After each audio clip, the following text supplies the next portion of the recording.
Meu amigo, imagine a seguinte situação: você já trabalha faz anos numa área, consome conteúdo até mais do que precisa dentro daquela área ali, lê bastante livro, lê bastante artigo, fez bastante curso e simplesmente alguém começa a falar um termo naturalmente, como se todo mundo conhecesse, só que você nunca ouviu falar naquele termo, nem youtuber que você está assistindo fala aquele termo, mas está naturalizado. Se você tem bril, você começa a se questionar: uai, como assim? Eu nunca ouvi falar isso? De onde que estão tirando isso?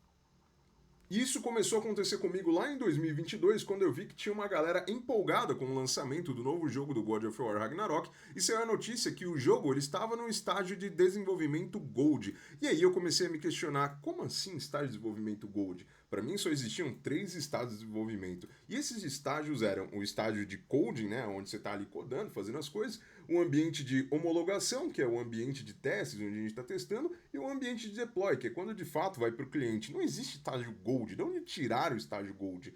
Só que aí eu comecei a entender uma coisa específica de uma coisa que eu já havia me esquecido.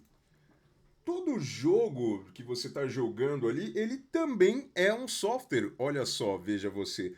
E assim como todo software, ele tem bugs, ele tem problemas, ele tem features para ser desenvolvido. Inclusive, aqui na tela, você está vendo aqui um GitHub aberto, que é uma versão open source do GTA 3, o primeiro GTA 3D que teve. E aqui você consegue navegar por toda a base de código do GTA 3. E nesse momento aqui, quando eu comecei a entender isso e começar a ver alguns termos, eu fiquei curioso. Se existe o estágio Gold de desenvolvimento, que outros estágios existem na etapa de desenvolvimento de um jogo? E afinal, o que é um estágio Gold de desenvolvimento?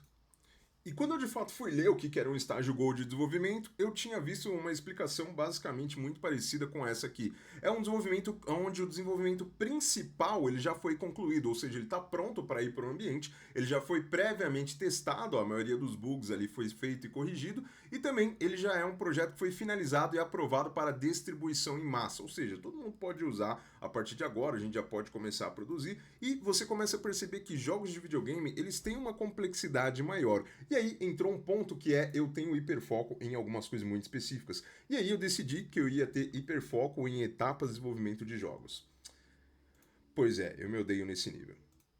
Mas quando você para pensar, você começa a ver que esse negócio de estágio Gold não é muito diferente de um desenvolvimento de software web. Afinal, eu era um full stack, não um desenvolvedor de jogos. E para que eu ia querer saber etapa de desenvolvimento de jogos? O que aquilo ia me agregar? Mas quando você começa a pensar que um software de full stack para ser levado para um ambiente de produção, ele também precisa ser um software testado, aprovado e, se de preferencialmente ali onde você já consiga distribuir aquilo em massa sem gerar problemas, talvez alguma dessas outras coisas dentro desse ambiente pudesse me agregar também.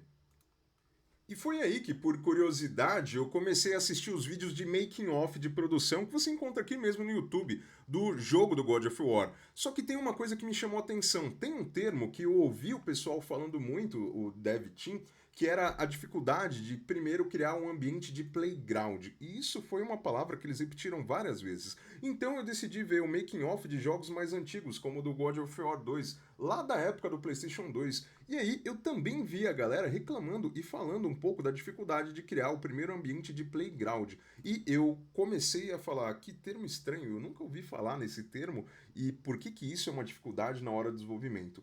E olha só o tipo de coisa e no buraco que eu comecei a me meter.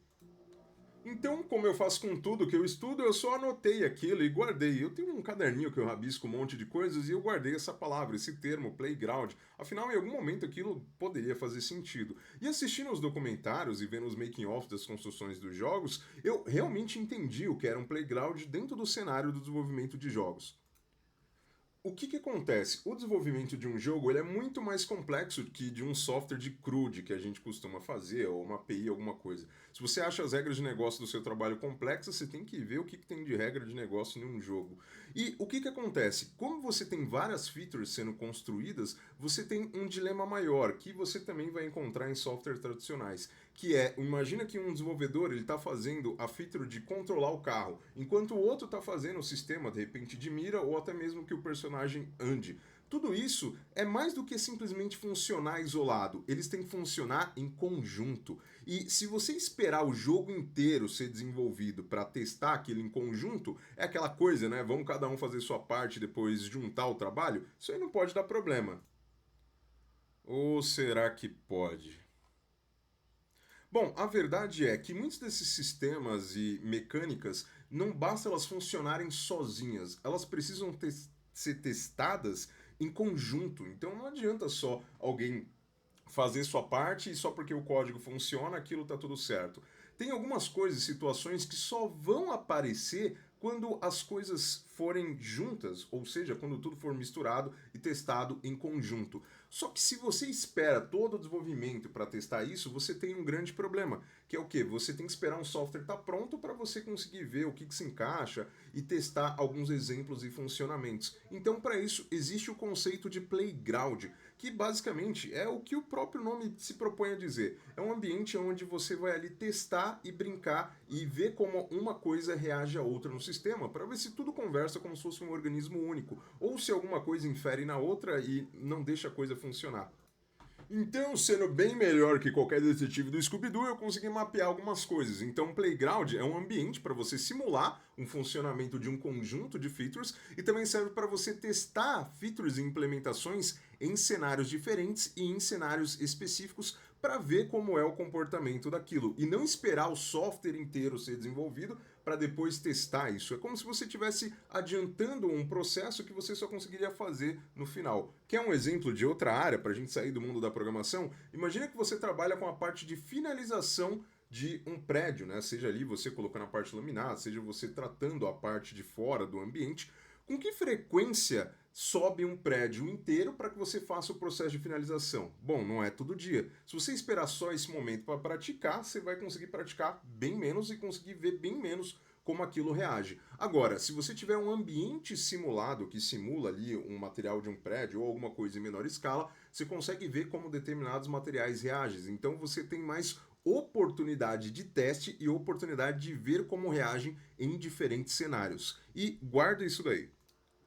Vamos voltar então para o nosso mundo do desenvolvimento tradicional. Afinal, tudo que a gente viu ali não se aplica para a gente, não é? Afinal, aquilo é só coisa de desenvolvimento de jogo. Por que, que eu deveria me importar? Bom, vamos voltar para outro momento onde a gente teve um boom de bibliotecas de JavaScript. Se você não viveu esse momento ou está vivendo ainda, teve um momento ali que o mercado do JavaScript ele começou a lotar de ferramentas framework. Tinha uma brincadeira que falava que se você espirrasse, ia brotar um framework de JavaScript novo. E era sério, naquele momento que a gente estava ali, principalmente entre 2000 e 2000 aliás, 2020 para 2022, tinha um leque que praticamente ele todo dia nascia um framework JavaScript novo. Tem alguns desses aqui que ou você já viu o logo ou você já utilizou, ou alguns desses aqui que você fala, nossa, nem conheço, e alguns que simplesmente caíram no desuso. Mas tudo bem, o que acabou acontecendo? Eu comecei a ver o código muito dessas bibliotecas e aí eu comecei a reparar uma coisa que me chamou muita atenção. E como todo bom entusiasta de biblioteca, eu sempre gostei de ficar fuçando, de vendo coisas, só que muitas vezes eu não tinha tempo para implementar um código, mas eu queria ver o que aquilo fazia e em cenários para usar aquilo. E, felizmente, eu sempre ia atrás de uma pasta específica que você acaba encontrando em várias ferramentas, como é o caso dessa daqui, que é a SWR, né, que é uma ferramenta que a gente utiliza muito ali em conjunto com React Rooks. E olha só o que tem aqui uma pasta chamada Examples, que você vai encontrar em muitas dessas bibliotecas. E o que essa pasta Examples tem aqui? Ela tem implementações para cenários específicos e condições e testes em momentos específicos e até mesmo testar algumas funcionalidades de maneira isolada ou até mesmo alguns cenários para testar coisas em conjuntos. E se você parar para pensar, lembra muito o que a gente escreveu aqui, né? Então você tem algumas pastas, geralmente, de exemplos e subpastas. E dentro dessas subpastas você tem testes e cenários específicos de implementação, que serve justamente para você testar features e implementações em cenários diferentes. E que surpresa eu não tive quando algumas dessas bibliotecas não tinham a pasta exemplos. Sim, elas tinham uma pasta chamada Playground. E caso você nunca tenha visto um playground na vida real, que aí você está vivendo embaixo de uma pedra, na minha opinião, basicamente um playground tem esse objetivo, né? De ser um ambiente onde você pode brincar, que você pode ali fazer algumas coisas ali que não vai afetar nada no mundo real, né? É uma brincadeira, um ambiente ali com esse foco para você literalmente brincar e mexer nas coisas.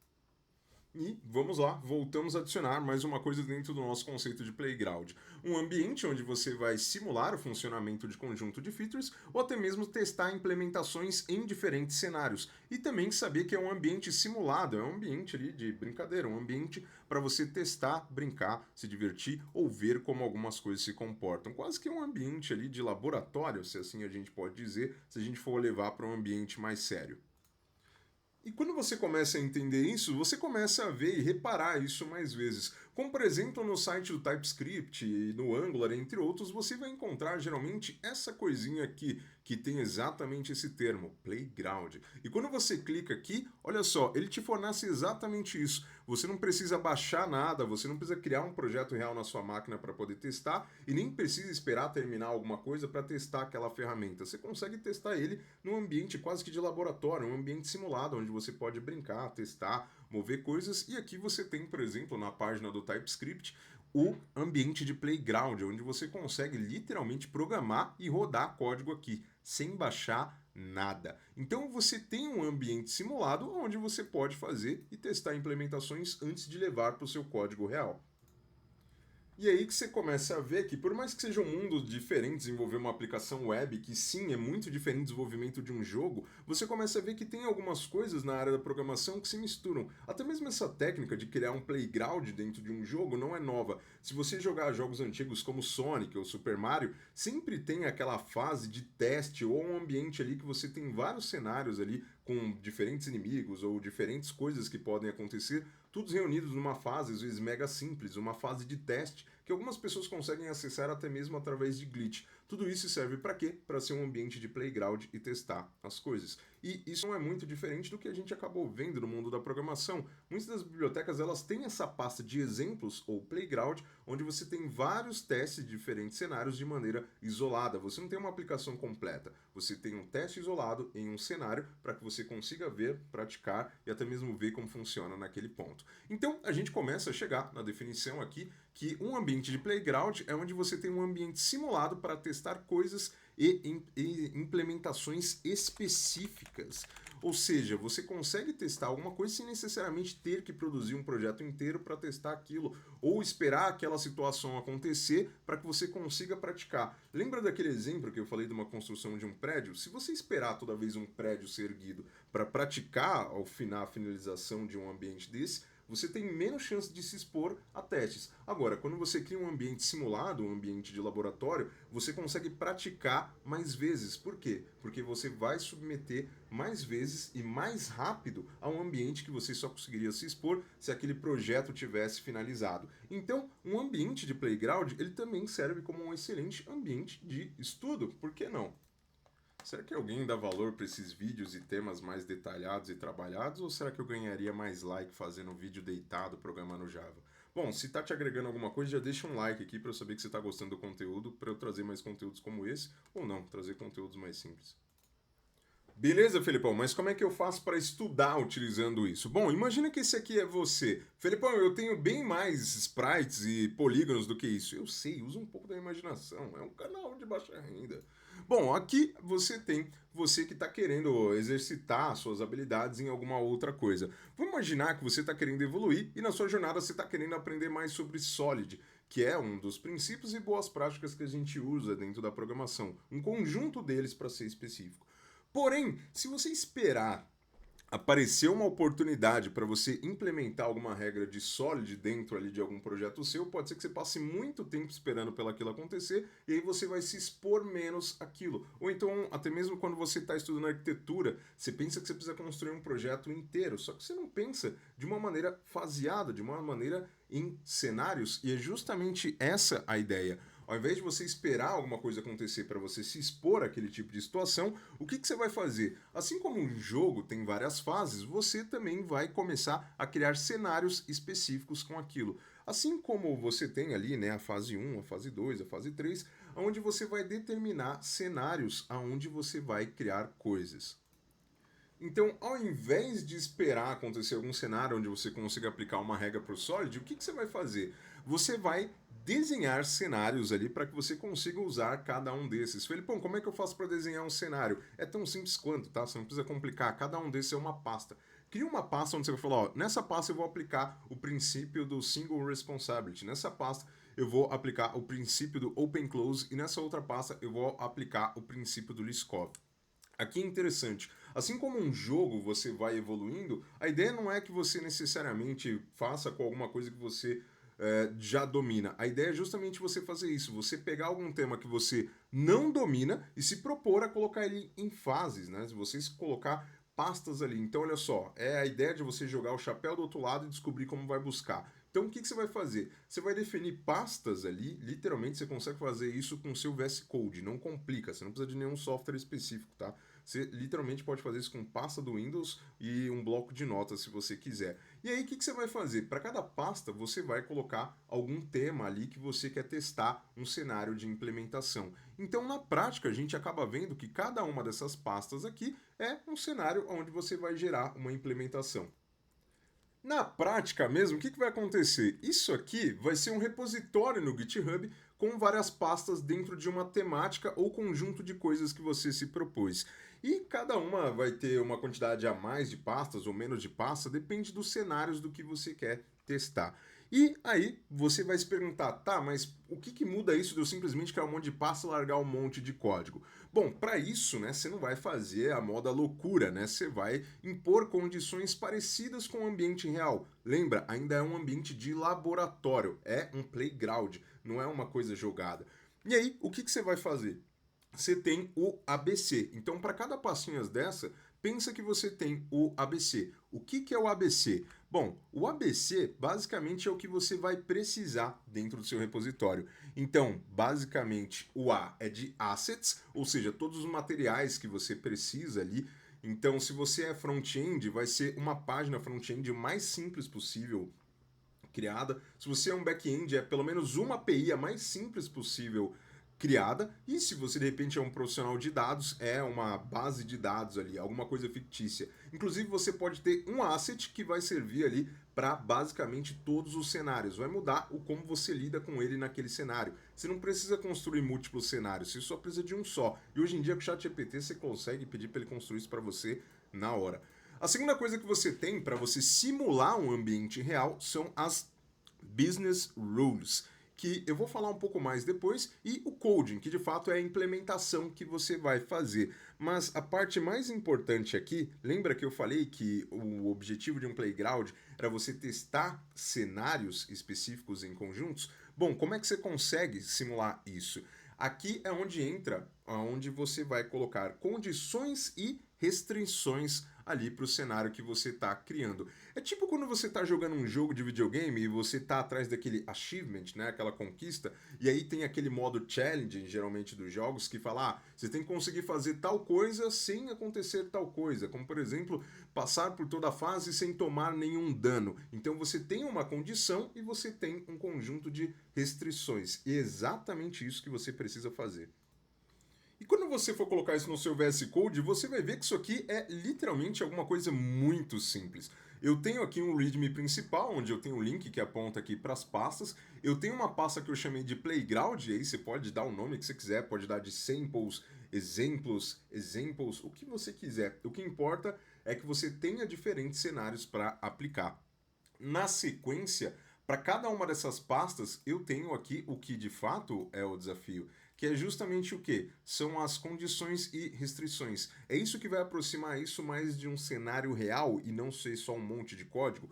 Bom, aqui, por exemplo, no Single Responsibility, eu tenho condições de implementação e eu tenho restrições obrigatórias. Então, por exemplo, uma das condições de implementação é que a classe ela seja uma classe que tenha apenas uma razão para mudar e tenha um delegador nato, né, que é identificar e extrair responsabilidades secundárias de uma nova classe de serviço. E nas restrições eu tenho algumas coisas que eu não posso fazer ou que eu tenho que bloquear ou impedir aquele cenário. Seriam os dificultadores, né, vamos chamar assim. Então aqui eu tenho, por exemplo, a classe limpa, que seria não mover responsabilidades para funções estáticas ou helps genéricos. Por quê? Porque você vai ver que algumas coisas, se você meio que tentar dibrar, né, você tentar ir ali pelo jeitinho malandro, não vai funcionar, né? Então, por exemplo, imagina que você está fazendo a sua base aí, onde você está fazendo o seu playground, e você está usando uma ferramenta de ETL que já resolve todas as coisas que você passaria se você fosse tentar enfrentar o conceito na mão. Aí você basicamente não adquiriu o conhecimento, você deixou a ferramenta fazer para você. Então, o que a gente faz aqui? A gente coloca condições. Então, por exemplo, uma condição é a condição não ter, né, uma classe Deus, uma God Class, né? Então, não pode apenas comentar ou apagar o código, precisa apresentar uma solução de design clara. A gente tem uma restrição aqui, os testes devem quebrar se alguém adicionar uma nova responsabilidade indevida. Então, você começa a ver que fazer um playground ou fazer uma pasta, um projeto desse aqui,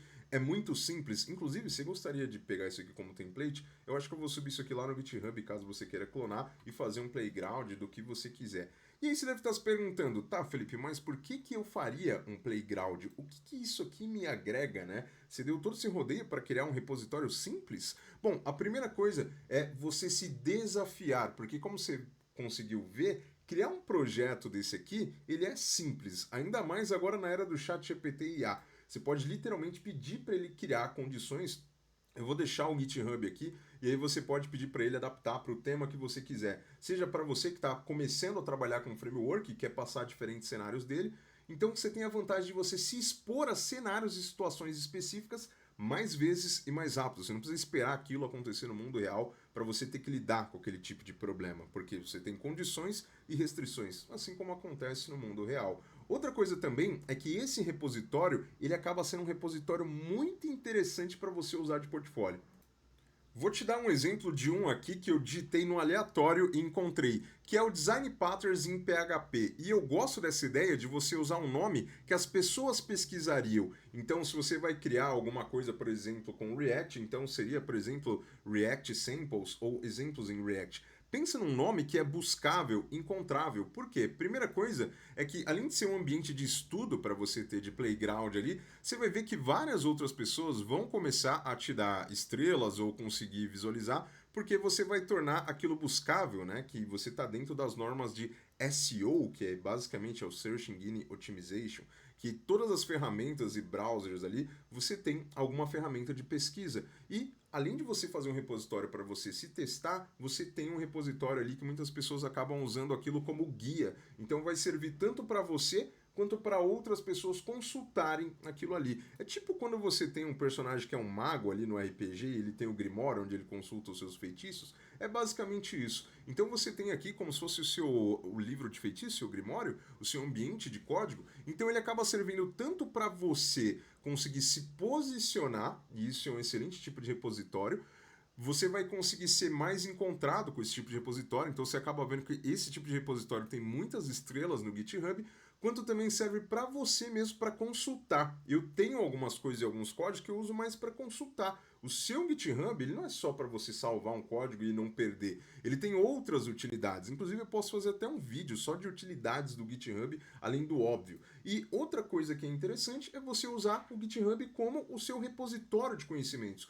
Começa a pensar no GitHub como essa ideia de um grimório de um mago, do seu livro de feitiços, que é justamente isso, de você conseguir trabalhar e conseguir consultar coisas que você já fez no passado e conseguir revisitar implementações para que você consiga implementar quando você tiver com alguma dúvida no trabalho, entre outras coisas. Eu literalmente já passei por problemas no trabalho que eu já tinha feito algum cenário parecido, eu só consultei alguma coisa que eu fiz no passado e consegui implementar no trabalho. Algumas coisas, inclusive, eu consegui fazer Ctrl+C e Ctrl+V, que aí é o cenário perfeito, mas não é sempre que acontece. Então, é muito legal você ter esse tipo de repositório, porque ele acaba virando aqui uma parada obrigatória no GitHub para quem está pesquisando aquilo. Geralmente, os nomes que mais funcionam é quando você coloca o tema do que você está fazendo e a tecnologia. E isso aqui pode ter certeza que agregue muito quando você mostra numa entrevista técnica. Ter um repositório, seja com muitas estrelas, ou até mesmo se você se despir desse ego e vaidade de estrelinhas, você acaba vendo que você acaba evoluindo muito se propondo fazer aquilo. E não é porque é uma coisa simples de você criar um GitHub com pastas e cenários ali, onde você tem condições e restrições que hoje em dia dá para você criar com o ChatGPT, que vai ser fácil de você implementar esses códigos. Então você vai acabar vendo que você vai ter que correr mais para você terminar o jogo. Você vai acabar lendo mais artigos, você vai acabar correndo atrás de videoaulas específicas e aí você vai começar até mesmo a revisitar alguns materiais de maneira diferente. Você vai ver que você vai começar a ver um curso, muitas vezes não é de maneira completa. Às vezes você fala, poxa, esse conteúdo, essa aula X daquele curso é o que vai funcionar para eu resolver esse problema. Então você acaba criando uma solução baseada ali num cenário bem parecido com o real, onde você não está acontecendo uma coisa de maneira linear. É um problema que caiu em cima de você e aí você tem que resolver aquele problema naquele cenário específico. E para isso você vai acabar recorrendo a várias fontes. Você vai acabar recorrendo muitas vezes a IA, que hoje em dia você pode usar, você vai recorrer a artigos, você vai recorrer a vídeos específicos, e aí você vai começar a ver que você vai sair obrigatoriamente da sua zona de conforto. Por quê? Não existe nenhum curso que você vai comprar hoje que vai ter as exatas condições e restrições para resolver o seu problema. Então você já começa a ter um tipo de problema diferente, um problema que você criou para se coçar, que são problemas de restrições e condições específicas. E é uma coisa que só você vai poder resolver. E aí você pode criar mais cenários se você sentir que está mais fácil, que está mais complicado. E isso aqui é uma coisa para você se testar. Então se proponha a criar coisas diferentes. Eu tô querendo criar um desse aqui em conjunto com o canal, um Building in Public, mas eu não sei exatamente de que tema fazer. Então se você quer ter algum tema específico e construir, me ver construindo literalmente aqui um playground, coloca aqui nos comentários, me dá uma ideia aqui, até para eu saber se você gostou desse vídeo ou não, né? Deu trabalho de fazer. E também me conta se eu conseguir traduzir um conceito que parece muito complicado de maneira mais fácil, tá? Eu sempre fico na dúvida se eu estou viajando demais ou se vocês estão conseguindo acompanhar o raciocínio. E é isso aí. Eu sou o Felipão, caso você não me conheça, sou o seu melhor amigo no mundo da programação e pode ter certeza que aqui a gente vai além do óbvio do que você está assistindo naquele seu cursinho aí.